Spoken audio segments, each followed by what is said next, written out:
मेरे पास एक रिकॉर्डिंग है जो मैंने कभी अपलोड नहीं की, कभी नहीं करूँगा। उसमें सिर्फ 4 सेकंड का एक ऑडियो है और उन 4 सेकंड में एक ऐसी आवाज़ है जो इस दुनिया में होनी चाहिए ही नहीं थी।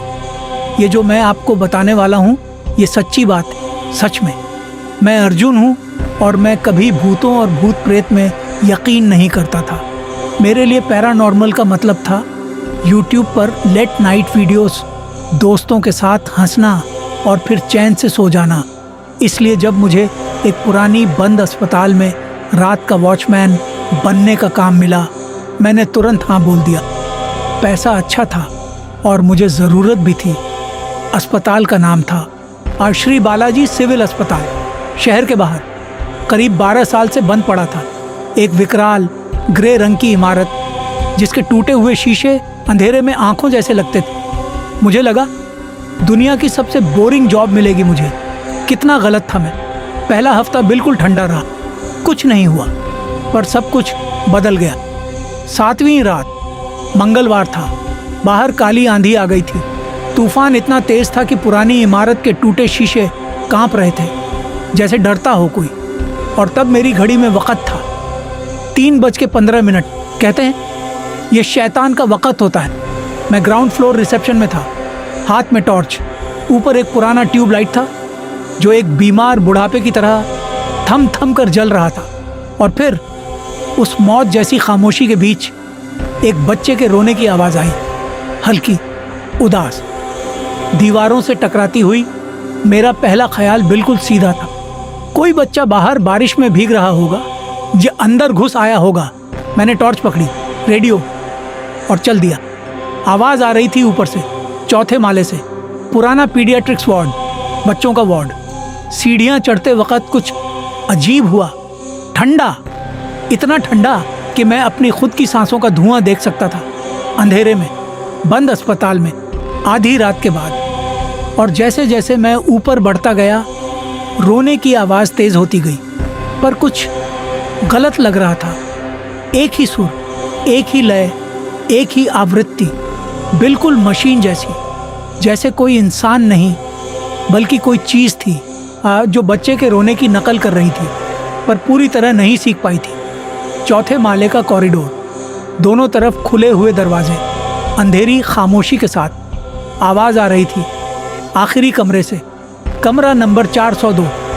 मैं धीरे धीरे चला। मेरे बूट्स की आवाज़ गंदी ज़मीन पर गूंज रही थी। दिल इतनी ज़ोर से धड़क रहा था कि गला भर आया। दरवाजे के पास पहुंचा, सड़ी हुई लकड़ी को कांपते हाथ से धकेला, टॉर्च अंदर की तरफ घुमा दी। पहले नाक ने महसूस किया सड़ता हुआ गोश्त, भारी नमी, एक ऐसी गंध जो पेट पलटने पर मजबूर करे। और फिर टॉर्च की रोशनी उस कोने पर पड़ी। वहाँ कोई बच्चा नहीं था, वहाँ एक आकृति थी, पीली और करीब करीब गीली मिट्टी के रंग की, पीठ किए हुए, नंगे बदन, पर वो इंसान का बदन नहीं था। रीढ़ की हड्डी चमड़ी के बाहर निकल रही थी, छुरी की धार जैसी। हाथ और पैर 2-2 गुना लंबे, ऐसी दिशा में मुड़े हुए जो इंसान के लिए संभव ही नहीं। वो सिकुड़ी हुई थी, अपने घुटने बाहों में समेट के, और वो आवाज़ तब भी निकल रही थी। मैं वहाँ रुक गया। डर ने आवाज़ छीन ली, सांसें रुक गईं, और फिर रोने की आवाज़ एकदम से बंद हो गई। खामोशी, पूरी, गहरी, भारी। वो चीज़ अपना सर घुमाने लगी, धीरे, बहुत धीरे। और जैसे जैसे वो मुड़ी, गर्दन की हड्डियाँ टूटी, क्रैक क्रैक क्रैक, एक एक करके। जब उसका चेहरा मेरी टॉर्च की रोशनी में आया, मैं बेहोश होने वाला था। नाक नहीं थी, होंठ नहीं थे, सिर्फ खींची हुई चमड़ी, टाइट, फ्लैट, और आंखों की जगह 2 काली खाली खोहें। फिर उसने मुंह खोला, सुइयों जैसी दांतों की 2 कतारें, और वो मुंह पर मुस्कुराई, एक कान से दूसरे कान तक। एक मर्द की गहरी भारी आवाज़ में, जैसे धरती के नीचे से आ रही हो, उसने कहा, मिल गया तू। टॉर्च हाथ से छूट गई। मैं पलट गया और भागा, सीढ़ियों पर गिरता पड़ता, दीवारों से टकराता, कपड़े फटने लगे। कोई फर्क नहीं पड़ा। पीछे से आवाज़ आई, पर वो पाँव की आवाज़ नहीं थी, कई कई अंगों की। दीवारों पर, छत पर, ज़मीन पर एक भारी चीज़ तेज़ी से खिसक रही थी, एक बड़ी मकड़ी की तरह, अंधेरों में, मेरे पीछे। मैं मेन दरवाजे तक पहुंचा, ताला अपने हाथ से तोड़ा, बारिश के अंधेरे में भागा, नहीं रुका। 3 किलोमीटर दूर एक ढाबा था, वहां जाके रुका, रोता रहा, कांपता रहा। उसी सुबह नौकरी छोड़ दी, अपना सामान भी वापस नहीं लिया। कभी कभी रात को जब घर में बिल्कुल खामोशी होती है, मैं कसम खा सकता हूँ वो रोने की आवाज़ आज भी सुनाई देती है मुझे, अपने कमरे के दरवाजे की दूसरी तरफ से।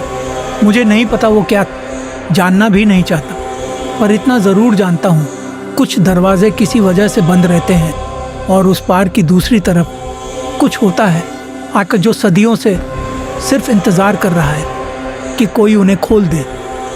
अगर इस कहानी ने आपको अंदर तक हिला दिया तो चैनल को सब्सक्राइब करो, बेल दबाओ और कमेंट्स में बताओ, क्या कभी आपके साथ कुछ ऐसा हुआ जिसे आप आज तक समझा नहीं पाए।